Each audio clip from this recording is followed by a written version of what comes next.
এলাকার যে সকল সমস্যাগুলি আছে, সবচেয়ে বড় একটা সমস্যা হলো মাদক। এই পুরা একেবারে গাবতলী থেকে নিয়ে হাজারীবাগ পর্যন্ত এই এলাকা দিয়ে মাদকের একটা বিরাট আখড়া এখানে। তো দেখেন, আমি রাজনীতি করলে জেল খাটতে হয়। 3 বছর জেলে ছিলাম, 40 দিন ছিলাম রিমান্ডে। বিভিন্ন থানার গারদে গেছি। থানার গারদে গেলে বোঝা যায় যে দেশে মাদকের কারবার কেমনে হয়। মাদকের প্রত্যেকটা কারবারের সাথে স্থানীয় রাজনৈতিক নেতা এবং প্রশাসনের কর্মকর্তারা জড়িত। যদি এই রাজনৈতিক নেতারা আর প্রশাসনিক কর্মকর্তা তারা যদি আন্তরিক হয়, কোনো এলাকায় একটা মাদক, একটা বাবা মানে ইয়াবা, 1 পুটলি হিরোইন, 1 পুটলি গাঁজা আসা সম্ভব না। আমাদের নতুন প্রজন্ম, ইয়াং জেনারেশন, তারা এটার কারণে ক্ষতিগ্রস্ত হইতেছে।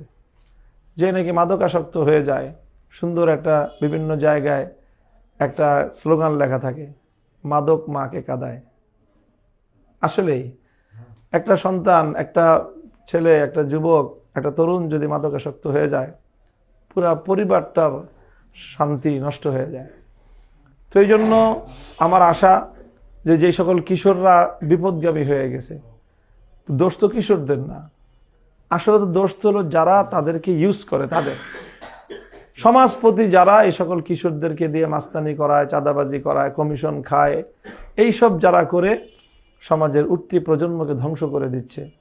অথচ এই কিশোরদেরকে যদি একটু স্নেহ দিয়ে, মমতা দিয়ে, মাথায় হাত বুলায়, বুকে জড়ায়ে ধরে এদেরকে যদি প্রপার ওয়েতে কাজে লাগানো যায়, এরাই সমাজের মানুষের সেবায়, মানুষের কল্যাণে এরা হবে হিরণ্ময় হাতিয়ার।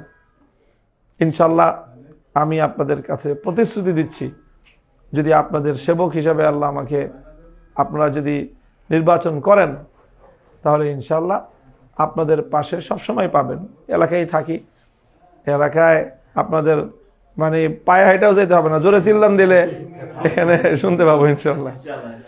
তো সেইভাবে আমি আশা করি যে আপনারা যদি আমার কোনো ভুল ত্রুটি কোনো সময় দৃষ্টিতে আসে, যে কোনো সময় বলবেন, আমরা আমাদের সেই ভুল ত্রুটি শুধরে নেব।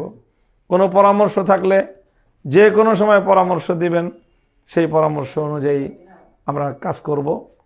এবং আপনারা যে কোনো সহযোগিতা চাইবেন, সহযোগিতা করবেন। আপনারা সহযোগিতা চাইলে আমি আপনাদের পাশে দাঁড়াবো, আমি আপনাদের সহযোগিতা চাইব। আমি আশা করি আপনারাও আমাকে সহযোগিতা করবেন, সেই প্রত্যাশা আমি রাখি।